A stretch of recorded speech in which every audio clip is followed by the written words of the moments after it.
My name is Fiona Dawson and my pronouns are she, her, and I was raised to never brag about myself, but if you must know, I'm an Emmy-nominated filmmaker from the LGBTQ community. I was given an award by the White House as an LGBTQ Artist Champion of Change. I've got a few GLAAD awards. When I was 9, I swam 3 miles. That's all right, isn't it? Came flying out the closet as a lesbian in 2004. Re-identified as bisexual in 2012. People ask me where I'm from, and quite honestly, the accent is from England, but I'm from Texas. So let me tell you about the show. Now with Fiona is a character-driven docu-reality series uncovering positive stories of kindness and courage from the LGBTQ+ community. As your host, I journey to reveal answers to rather direct questions about gender and sexuality in an uplifting and edutaining way. I share my own personal experience of being a cisgender, bisexual, middle-aged woman living in a camper in Texas. I meet people from all across the LGBTQ+ spectrum whose stories educate, entertain, and inspire. We then head out on an adventure to dive deeper into the rather direct question that's being asked. For example, what's the difference between cisgender and transgender?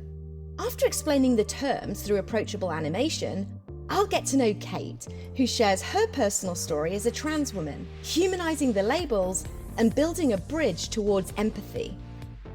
Episode 2, is being non-binary just cool these days? Episode 3, which label is better, bisexual or pansexual? And episode 4, what's the QIA and LGBTQIA?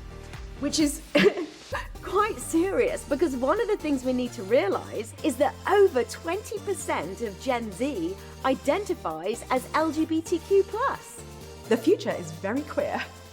When you sit down and talk to people, you can find that there are straight people out there who also feel like they're treated differently based upon their gender, and that's something that everybody has in common. Let's imagine for a moment that we are all just icebergs floating along in the ocean. Every iceberg is only showing 10% above the surface, but there's this whole massive 90% beneath the surface. The problem of the stigma and the discrimination and the violence that we see in life is actually being able to uncover all of these different facets so that we can know each other as 100% human.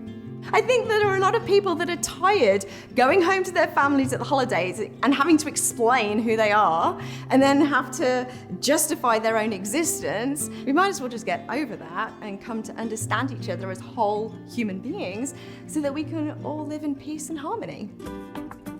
I think when other people see somebody who's different from them, a lot of, say, the violence or the stigma or the discrimination comes from our lack of ability to be able to empathise or relate or to really know. And so something that's different can often be scary.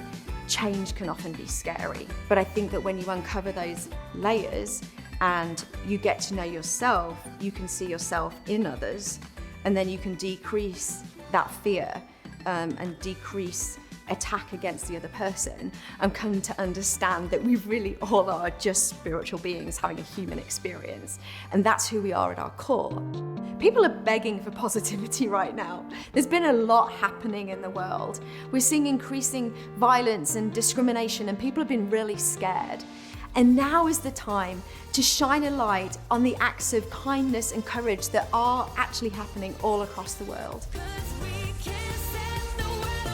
Typically when I tell non-binary people my mission, they're like, yeah!